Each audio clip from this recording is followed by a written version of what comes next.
कि प्रदेश के मुख्यमंत्री हमारी बात को नहीं सुन रहे हैं, इसलिए हमने तय किया है कि जल्दी हम प्रेस कॉन्फ्रेंस करके प्रदेश के मुख्यमंत्री का घेराव जो है वहीं भोपाल में करने जा रहे हैं। अगर मुख्यमंत्री हमारी मांगों को नहीं सुनेंगे तो हम अपने संवैधानिक अधिकारों का प्रयोग करके अपने संघर्ष को मजबूत करने का काम करेंगे। वो बच्चा, वो हमारा छोटा भाई आकाश गुर्जर, आप अपने भाई के रूप में उसको महसूस करो कि वो आपका भाई था। चुप हो जाओ, जहां बैठे वहीं सुन लो। इतने अच्छे नहीं हो तुम, पहले तुम्हें बिठाना पड़ रहा था, अब तुम इनको ज्ञान बांटने लगे हो। अगर तुम पहले अनुशासित होते तो ये लोग नहीं खड़े हो पाते। तो मैं ये पूछना चाहता हूं, आज हम हजारों संख्या में यहां हैं। हमारे प्रदेश के नेता सुनील अवस्थी जी, बैरसिया जी, सत्येंद्र जी, राहुल जी, रामप्रीत जी, अनिल जी, चंदन जी, ये सब लोग हमारे प्रदेश के नेता यहां हैं। हमारे प्रदेश के प्रभारी भाई रविंद्र भाटी जी भी यहां हैं, दशरथ जी भी यहां हैं, वीरेंद्र जी भी यहां। मैं आपसे पूछना चाहता हूं कि जब न्याय सबके लिए समान है तो आकाश गुर्जर का ऐसा क्या अपराध था कि उसके परिवार को, वो हमारी मां जो यहां बैठी है आज उसको खून के आंसू रोने पड़ रहे हैं। उसका एकमात्र अपराध था कि वो भारतीय सेना में भर्ती होना चाहता था, अग्निवीर में भर्ती होने के लिए गया। उसका नाम आकाश गुर्जर की जगह आकाश अहिरवार भी हो सकता था, आकाश जांडा भी हो सकता था, आकाश मेघवाल भी हो सकता था, आकाश चौधरी भी हो सकता था, क्योंकि हम मानवता को मानते हैं, हम इंसानियत को मानते हैं। ये मानते हैं दुनिया में सबसे बड़ा धर्म अगर कोई है वो इंसानियत है। तो मैं पूछना चाहता हूं कि आज ये मां यहां बैठी है, ये पूरी भारतीय जनता पार्टी की सरकार जो अपने आप को हिंदुत्व की सरकार कहती है, और उस आकाश गुर्जर की मां को क्या जवाब है इनके पास, जिनके बच्चे के खून से होली इस सरकार के अधिकारियों ने खेली। जहां इनकी यूपी में भी सरकार है, आगरा में वो उतरा और उसको उठा ले गए, उसको गोली मार के 40 दिन वो लोग वो अस्पताल में रहा। जानवर को भी नहीं मानते, जानवर की तरह उसके पैर में बेड़ी डाल के तब तक उसका इलाज को प्राइवेट हॉस्पिटल तक भी उसको जाने नहीं दिया जब तक उस बच्चे ने अपने प्राण नहीं तोड़ दिए। वो ये सोचता होगा आकाश गुर्जर कि कोई तो होगा जो मुझे न्याय दिलाएगा, कोई तो मेरा भाई खड़ा होगा। ऐतिहासिक रूप से मैंने गुर्जर समाज में जन्म नहीं लिया, मगर मैंने बहुजन समाज में जन्म लिया है। आकाश गुर्जर मेरा भाई है, ये मेरी मां है, इसको न्याय दिलाना मेरी जिम्मेदारी है। और जितनी जिम्मेदारी मेरी है इतनी जिम्मेदारी आपकी भी है। मैं इसलिए भी लड़ रहा हूं। ऐसा नहीं कि यहाँ बहुजन समाज कमजोर है, हम इनको आर्थिक मदद नहीं करा सकते, हम इनको आर्थिक मदद भी करा सकते हैं, मगर मैं पूछना चाहता हूं ये सरकारें किसके लिए हैं? हम सरकार को पैसा देते हैं, हम जो टैक्स देते हैं उससे सरकार का बजट बनता है, उस बजट से हमारे लिए काम होने चाहिए। लेकिन उस बजट से जो गोलियां बन रही है, उन गोलियों को हमारे सीने में दागा जा रहा है, ये सरकार ने हमें दिया है। हो सकता है आने वाले कल में गुर्जर समाज के लोग इस अन्याय को भूल जाएं, हो सकता है वो अपने छोटे छोटे स्वार्थ में अपनी राजनीतिक महत्वाकांक्षा में इस बात को भूल जाएं। लेकिन मैं जानता हूं कि हम भीम आर्मी आजाद समाज पार्टी के लोग इस अन्याय को नहीं भूलेंगे, इस बात को मैं जानता हूं। देखो मौसम अच्छा हो गया, हवा भी चल रही, अब आपको गर्मी नहीं लगेगी, लेकिन अब आपके सीने में आग लगनी चाहिए। मेरे पास इतनी समस्याओं की लिस्ट है। मैं जब वहां से चला चंदेरी से, आज हम रात हम चंदेरी में रुके, इन्होंने मुझसे कहा कि बहुत अच्छी जगह है। मैं भी ये सुनता था किताबों, मैंने पढ़ा, बुंदेले हर बोलो के मुंह हमने सुनी कहानी थी है चंदेली का किला। मैंने इनको ये बताया कि किले तो यहां हम लोगों पे रहे हैं पहले, ऐसा नहीं, बहुजन समाज के लोगों का इस देश में राज सत्ता रही है, राजतंत्र में भी उनके पास राजा रहे हैं, लेकिन इस तरह की व्यवस्था इस देश में बना के उसका अगर उदाहरण सुनना हो तो गुर्जर सम्राट मीर भोज उसका उदाहरण है। अगर आपको किले ही देखने हो तो उनके देख लो। लेकिन मैंने उस किले में बताया अपने लोगों को कि इस किले में अभी आपकी हैसियत ये है कि ये किला छीनने वाले तो आप हो, लेकिन इस किले के मालिक आप नहीं बन सकते। इस लोकतंत्र में जहां बाबा साहब अम्बेडकर ने अपने 4-4 बच्चों की कुर्बानी देके हमें वोट का अधिकार दिलाया और ये संदेश दिया माननीय काशीराम साहब ने कि वोट हमारा, राज तुम्हारा, नहीं चलेगा, नहीं चलेगा। ये मध्य प्रदेश है, यहाँ 90% आबादी SC, ST, OBC और माइनॉरिटी के लोगों की है। आप ये सोचो इस प्रदेश में हमारी राजनीतिक हैसियत क्या है, और हैसियत अगर जांचनी हो तो आकाश गुजर की मां की तरफ देखो, आपको पता लग जाएगा हमारी बहुजन समाज की हैसियत यहाँ क्या है। अगर हैसियत देखनी हो तो जब अभी पंचायत का चुनाव आया, आप उसमें जो OBC समाज को आरक्षण मिला उसमें देख लो, और अगर हैसियत देखनी हो तो 2 अप्रैल को जब आप अपने हक अधिकारों के लिए सड़कों पे आए थे, आपके खून से होली खेली सरकार ने। हैसियत देखनी हो तो आप अपनी हैसियत देख लो कि हजारों लोगों ने जेल काटी, हमने शहादतें सही, और हमारे लोगों को NSA जैसी धाराओं में बंद किया गया। मैं खुद उस समय NSA में बंद था। अपराध मात्र एक था कि हम इस तानाशाही सरकार के आगे झुकना नहीं चाहते थे और अपने लोगों के हक अधिकार की लड़ाई लड़ना चाहते थे। ये जून का महीना है, आज 9 तारीख है, 8 तारीख को मुझे बंद किया गया डलहौजी में गिरफ्तार करके। आज 9 तारीख की सुबह मैं जेल में पहुंचा, 16 महीने मैंने जेल काटी, हर एक दिन मैंने ये इंतजार किया। देखो समय कैसे खींच के लाता है। मैं 8 तारीख की रात को चंदेली के किले में था और 9 तारीख को आपके बीच में हुई है। वही 9 तारीख है 2017 में, जिस समय मैं अपने लोगों के हक अधिकारों के लिए लड़ रहा था सीना तान के, और इस सरकार ने मुझे गिरफ्तार कराया। और जब मुझे बेल मिल गई तो मेरे ऊपर NSA लगा दी। मैंने कभी घुटने नहीं टेके सरकार के सामने। 16 महीने मैंने 6x10 की एक काल कोठरी में दिन काटे। आप सब समझदार लोग हो, उस 6x10 की कोठरी में मैंने इसलिए समय काटा कि एक दिन वो समय आएगा कि 6x10 की कोठरी से जो मैंने सीखा है, जो अन्याय मैंने सहा है, उससे ताकत लेके मैं समाज के बीच में जाकर समाज को जागरूक करने का काम करूंगा कि फिर किसी चंद्रशेखर के साथ ऐसा ना हो। और इस बात को मैं कर भी रहा हूं लंबे समय से, लेकिन आज तकलीफ ये है कि चंद्रशेखर को तो सिर्फ जेल मिली थी, वो तो जिंदा है आपके बीच में, लेकिन आकाश गुजर की तो जान ही नहीं बची। मैंने उस दिन जब मैं आया और मैंने इनसे सवाल किया, यहाँ के अधिकारियों ने वादा किया, बड़ी लुभावनी बातें की, हम परिवार के घर जाएंगे, हम उनसे मिलेंगे, हम जांच कराएंगे। आपको नेमावर की घटना याद है या नहीं है बताओ? कितने लोगों को याद है नेमावर की घटना? इसका मतलब बहुत कम लोग जानते हैं नेमावर के बारे में। मैं आपको याद दिलाता हूं, याद आ जाएगी। नेमावर के एक परिवार में एक बेटी थी भारती। उसके परिवार को, उन बच्चों को मार के, एक छोटा सा बच्चा भी उस घर में था, उनकी मां थी, और 12-14 फीट नीचे गड्ढे में जो है दफना दिया गया। और हम लोग नेमावर पहुंचे थे और हमने सरकार से ऐलान किया कि इसकी CBI जांच होनी चाहिए। बाद में CBI जांच हुई, नीचे भी इनकी सरकार, ऊपर भी इनकी सरकार, और परिणाम ये हुए कि CBI जांच में भी कुछ नहीं आया। मैं आपको ये बात इसलिए कह रहा हूं, मैं आपको इसलिए दर्द इसलिए याद दिला रहा हूं कि हम दुश्मन को ताकत देकर उम्मीद करते हैं कि हमारा भला करेंगे। आप ये सोचो, जहां आज भी देश में जातिवाद है, जहां आज भी देश में गैर बराबरी है, वहां ये लोग आपको अधिकारों का जीवन, सम्मान का जीवन देने के लिए तैयार हैं क्या? अगर नहीं तैयार है तो बाबा साहब अम्बेडकर की बात को मान के आप क्यों अपनी ताकत नहीं बनाते? ये डबरा है, ग्वालियर है, चंबल है, ये क्रांति की भूमि है। चंबल का इतिहास पूरे देश दुनिया में पढ़ा जाता है कि चंबल में बागी पैदा होते हैं।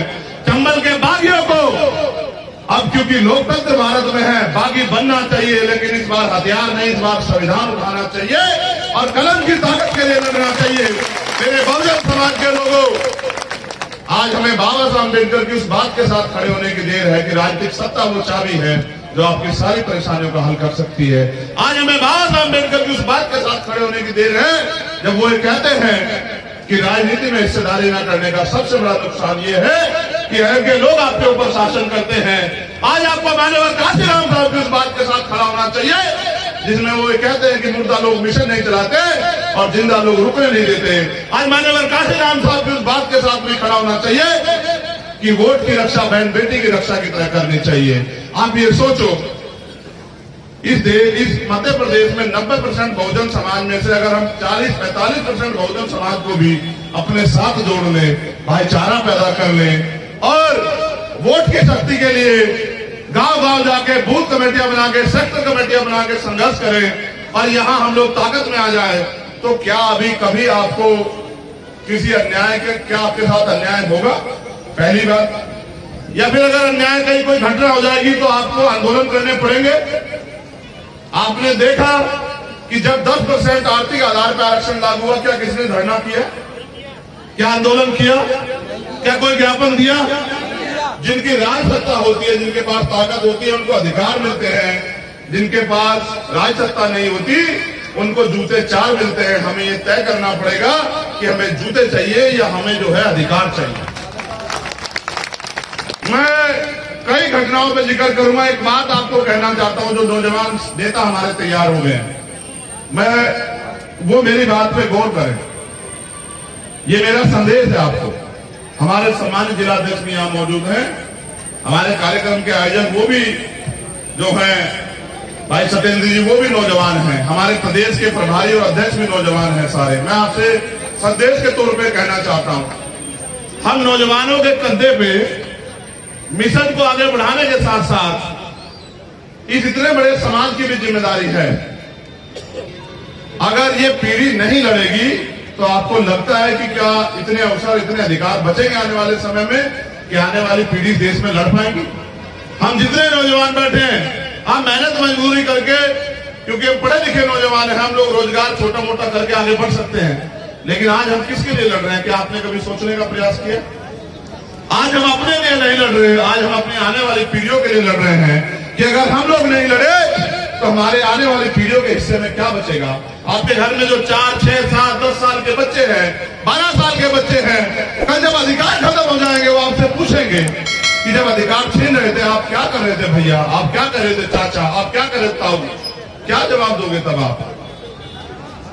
देखो, जब जिम्मेदारी हमारे कंधों पे है, हमें दूसरे की तरफ नहीं देखना वो क्या कर रहा है, हमें मेहनत करनी है। मैं आपको बताना चाहता हूं आपको क्या करना है। आपको गांव देहात में निकलना है। हर विधानसभा में अपने 200 सक्रिय कार्यकर्ता खड़े करने हैं। उन सक्रिय कार्यकर्ताओं को, एक एक कार्यकर्ताओं को 400-400 बूथ होंगे मुश्किल से यहाँ विधानसभाओं में। हर एक कार्यकर्ताओं को 2 बूथ बनाने की जिम्मेदारी देनी है। जब आपके बूथ पे 30 से 35 लोग आपके संगठन से, आपकी पार्टी से जुड़ जाएंगे और वो लोग मेहनत करेंगे अगले 3 महीने, तो आप बूथ जीत के आओगे। जो बूथ जीत के आएगा वो विधानसभा जीतेगा। जिनका जो विधानसभा जीत के आएगा, जिनके ज्यादा विधायक होंगे, उनकी सरकार बनेगी। जिनकी सरकार बनेगी, उनके समाज के साथ कोई खिलवाड़ नहीं कर पाएगा, उनके समाज के साथ कोई अन्याय नहीं कर पाएगा, उनके समाज के आकाश मुजल की हत्या ना होगी, उनके साथ 2 अप्रैल जैसी खून के लिए होली नहीं खेली जाएगी। ये बात मैं आपको बताना चाहता हूं।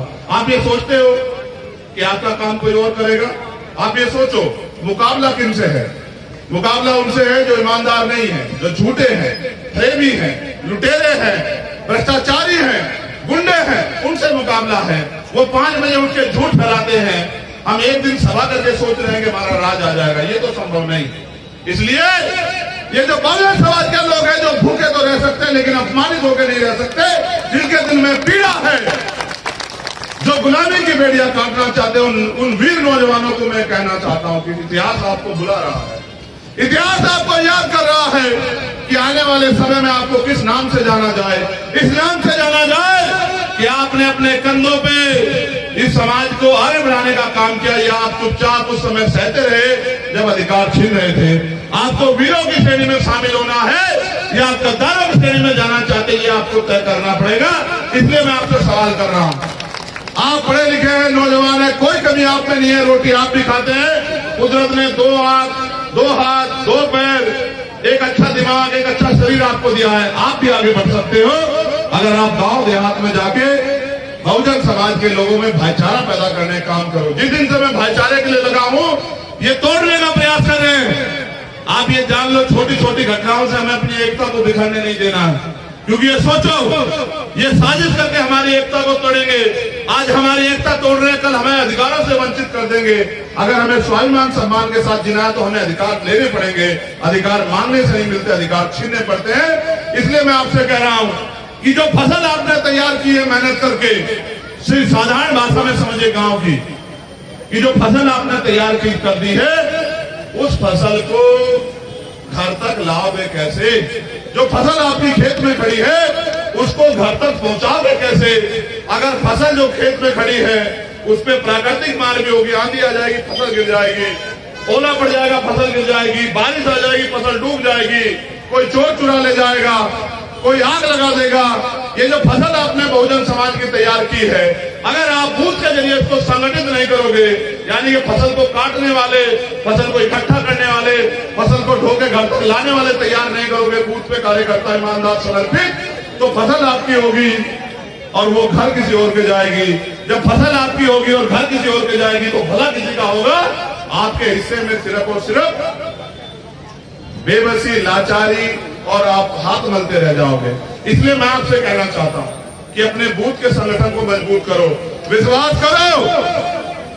आपकी दृढ़ इच्छा के सामने ना तो बारिश आपके हौसले को हिला सकती, ना ये आंधी तूफान आपके हौसले को हिला सकता। मैं आपको जानता हूं, आप बाबा साहब अम्बेडकर के वंशज हो, आप शहीद आजम भगत सिंह के वंशज हो। आपको अपनी ताकत को पहचानना पड़ेगा। इस आंधी तूफान से बड़ी आंधी चल रही है आपके अधिकारों के खिलाफ। उन अधिकारों के खिलाफ जो आंधी चल रही है, उस आंधी को आपको रास्ता उसका मोड़ना पड़ेगा, उस आंधी को आपको रोकना पड़ेगा। अगर नहीं रोकोगे तो फिर कल ऐसा हो जाएगा कि 1950 से पहले का भारत लौट आएगा। आपने देखा कि देश में नई संसद का उद्घाटन हुआ और इन्होंने वोट मांगे कि हमने आदिवासी समाज की राष्ट्रपति बना दी है, लेकिन आप ये देखो कि जब सम्मान देने का मामला आया तो उन राष्ट्रपति जी को एक बार बुलाना भी गवारा नहीं समझा। आप समझो कि जो हमारे सर्वोच्च पदों बैठे लोगों का सम्मान नहीं कर सकते तो वो हमें और हमारा सम्मान करेंगे क्या? ये बात आपको समझनी चाहिए। इसलिए क्योंकि कई मामले मेरी जानकारी में आए, उससे पहले मैं आपसे कहना चाहता हूं कि जिन्होंने नीले पत्ते गले में डाले हैं, जो हमारे नौजवान गुर्जर समाज के भी नेता पिछली बार मेरी गाड़ी में बैठ के मुझसे बहुत देर तक जिन्होंने वार्ता की थी, उनको भी मैं कहना चाहता हूं कि इतिहास रुकेगा नहीं, समय रुकेगा नहीं। इतिहास आपके लिए भी समय रोक के खड़ा नहीं होगा। आपको भी आज से लगना पड़ेगा, भाईचारा पैदा करना पड़ेगा देहात में जाके। जो पिछड़े वर्ग के और हमारे कुशवाहा मौर्य साके और जो हमारे जो है पिछड़े वर्ग के लोग हैं, उनको भी मैं नौजवान साथियों को, अपने नेताओं को कहना चाहता हूं कि आपको भी गांव देहात में जाके भाईचारा पैदा करना पड़ेगा और वोट की शक्ति इकट्ठी करके आजाद समाज पार्टी के साथ खड़ा होना पड़ेगा। जब सत्ता की चाबी हमारे हाथ में होगी, मेरी बात को आप लिख लो कि मध्य प्रदेश में मैंने महसूस कर लिया कि इस बार सत्ता की चाबी आपके हाथ में आने वाली है। आपके बगैर किसी की सरकार नहीं बनेगी। आप ये जान लो कि जब सत्ता की चाबी आपके हाथ में होगी तो आपका नेता ऐसा है, आपका भाई, कि आपके एक एक अधिकार को दुश्मन के डब्बे से छीन के आपके कदमों में निछावर करने का काम बहुत जल्दी कर देगा। जैसे तीकला गांव में आदिवासी समाज की झोपड़ी तोड़ी जा रही है, 40 आदिवासी मोहना से आए हैं, वो हमसे निवेदन कर रहे हैं, उनके कागज भी मेरे पास हैं कि भाई हमारी सरकार को उन्होंने लिखा, देखो सुनो, ये सरकार कितनी हितैषी है। 15 साल से 70 घर की बस्ती बसी हुई है और मुख्यमंत्री शिवराज सिंह चौहान जी उसको प्राइवेट कंपनी को सौंपना चाहते हैं और वो ये कह रहे हैं नहीं हटोगे तो बुलडोजर चला देंगे। आप ये बताओ, सरकार का काम लोगों को बसाना है या उजाड़ना है? आप बताओ सब लोग। जो अपने प्रदेश की जनता को उजाड़ना चाहते हैं वो सरकार क्या गरीबों के लिए अच्छी है? तो मैं अपने भाइयों को वचन देता हूं कि जब भी आपके साथ अन्याय की बात आएगी या कोई ऐसा मामला आएगा, भीम आर्मी आजाद समाज पार्टी के लोग कंधे से कंधा मिला के आपके साथ खड़े रहेंगे। मध्य प्रदेश सरकार ने अभी सरकारी बसें बंद कर दी है, जिससे नौजवान लोगों को जो रोजगार मिल रहा था वो लगभग खत्म सा हो गया विभागों में। हमारी पार्टी के लोग कह रहे हैं कि जैसे हमारी सरकार बनेगी हम युवाओं को रोजगार देने का काम करेंगे। इसके बाद कई ऐसे मामले हैं जिनको मुझे आपको बताना है, जैसे बैकलॉग भर्ती। हम 12 फरवरी को इकट्ठा हुए थे भोपाल में। बैकलॉग के पदों पे कोई भर्ती नहीं की जा रही है। SC ST OBC के नौजवान सड़क पे धूल भाग रहे हैं। SC ST OBC के लिए प्रमोशन में आरक्षण की मांग हमने की थी, उस पर सरकार ने कोई कदम नहीं उठाया। आकाश गुजर का परिवार भाई यहाँ है, उनको अभी तक न्याय नहीं मिला, फास्टर कोर्ट में मुकदमा नहीं चला, कोई मुआवजा नहीं मिला है। हमने मांग की थी कि जाति का जनगणना कराई जाए, अभी तक कोई मांग पूरी नहीं हुई। ओबीसी 27% आरक्षण जो दिया जा रहा था वो भी अभी पूरा नहीं दिया जा रहा है। डबरा क्षेत्र में SC/ST की जमीनों को दबंग कब्जा कर रहे हैं, उनको मालिकाना हक दिलवाया जाए, ये भी हमारी मांग है। मध्य प्रदेश में छात्रवृत्ति घोटाला उजागर किया जाए, चोर चोर मसेरे भाई, इनके लोग घोटाला करें, इनकी सरकार कहां से उजागर कर देंगे। आपकी सरकार आएगी, हर एक घोटालेबाज को हम लोग जेल भेजने का काम करेंगे, मेरी बात को आप लोग याद रखना। डबरा नगर पालिका में राजस्व विभाग में लगी 2014 से नामांकन पर रोक को तत्काल हटाया जाए। ये कई इस तरह की समस्याएं, कई परेशानियां हमारे सामने हैं। हमने मांग रखी थी कि सरकार इनको सुनेगी, सरकार ने नहीं सुना। एक और मांग ये है, मुझे सफाई कर्मचारी अपने भाई मिले थे कि नगर पालिका में सफाई कर्मचारी अधिकतर महिला पुरुष जो है वो अनपढ़ हैं, उनकी मांग है कि उनको स्थायी किया जाए। 30 साल हो गए उनको गटर में उतरते हुए, सफाई करते हुए। मध्य प्रदेश सरकार कहती है कि इंदौर सबसे साफ शहर है, उज्जैन सबसे साफ शहर है, किसकी वजह से? कोई अधिकारी जीप से जाके वहां सड़क को काटता है क्या? कोई नेता जीप से जाके सड़क को साफ करता है क्या? हमारे समाज के लोग उस सड़क को साफ करते हैं और मेडल इनको मिलता है। इसलिए हमारी ये मांग है कि इनको स्थायी किया जाए। ये तो करे ना करे, मैं आपको वचन देके कहता हूं कि हमारी सरकार आने पे जो भी भर्तियां सफाई कर्मचारियों की होगी वो अस्थायी होगी, सरकारी भर्ती होगी, और जो पुराने भर्ती लोग हैं उनको सबको स्थायी करने का हम लोग करेंगे, ये मेरा आपको वादा है। कई भर्तियों के बाद हमने देखा,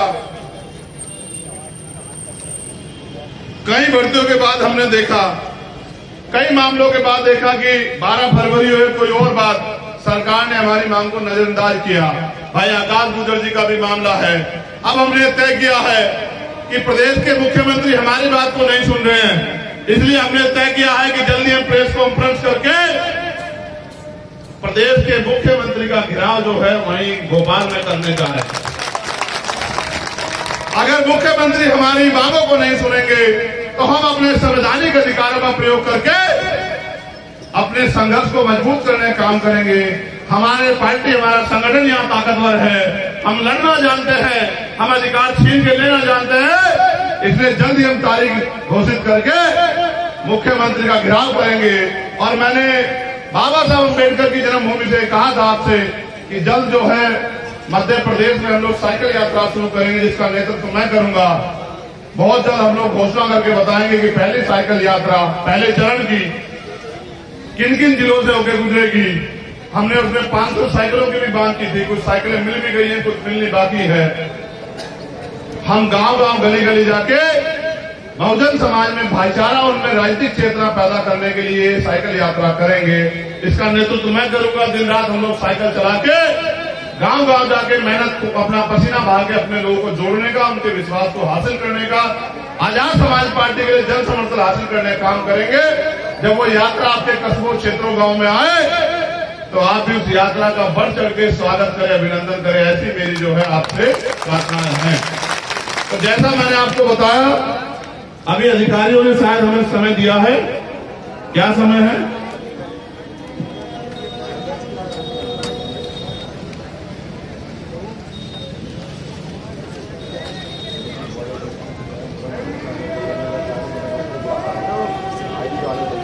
साढ़े 6 बजे हम ग्वालियर कलेक्टर से मिलेंगे, अपनी मांग रखेंगे भाई आकाश गुजर जी के मामले को लेके।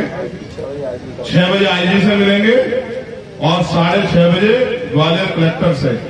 और मुरैना जी कलेक्टर साहब से उनको मेरा संदेश है कि आपको तो अपने आप से आके उनके इस परिवार की मदद करनी चाहिए थी। आप जो राजनीतिक शक्तियों के हाथों में खेल के हमारी मदद नहीं कर रहे हैं, कलेक्टर साहब याद रखना, सरकार बदलेगी, बिल्कुल बदलेगी। आप नौकरी इसी प्रदेश में करेंगे, आपको ये कैडर मिला हुआ है। हम भी आपके साथ मिलकर जनता की सेवा करने के लिए तैयार रहेंगे। हम भी आपका अभिनंदन, स्वागत करने के लिए तैयार रहेंगे। बहुत जल्दी की बात है, 4-6 महीने में चुनाव होने वाले हैं, जिनके इशारे पे हमारे भाई के हत्यारों को बचाने का काम कर रहे हैं, उनको बचा नहीं पाओगे। इस बात को याद रखना कलेक्टर साहब।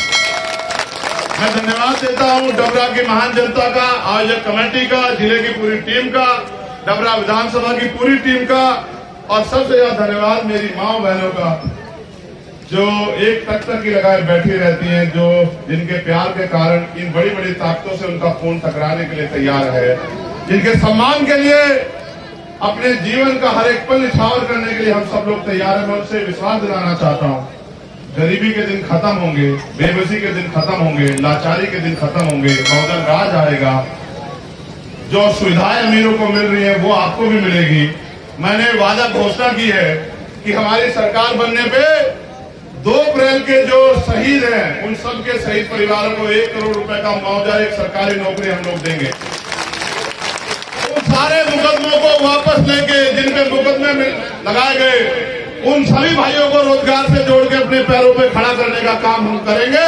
उनको सम्मान पत्र हम लोग देने का काम करेंगे, जिससे समाज की लड़ाई लड़ने में कोई कोताही ना बरते।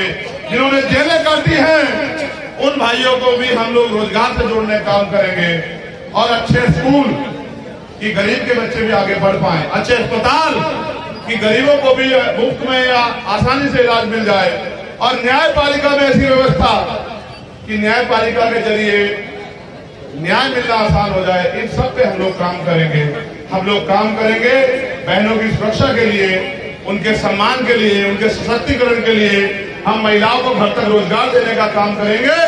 मैं अपनी बेटियों से भी कहना चाहता हूं, अपनी बच्चियों बहनों से, खूब पढ़ाई करो। अभी आपके भाई लोग आगे बढ़ रहे हैं, कल हम लोग ताकत में आके आपको रोजगार देने का काम करेंगे। हिम्मत मत हारो।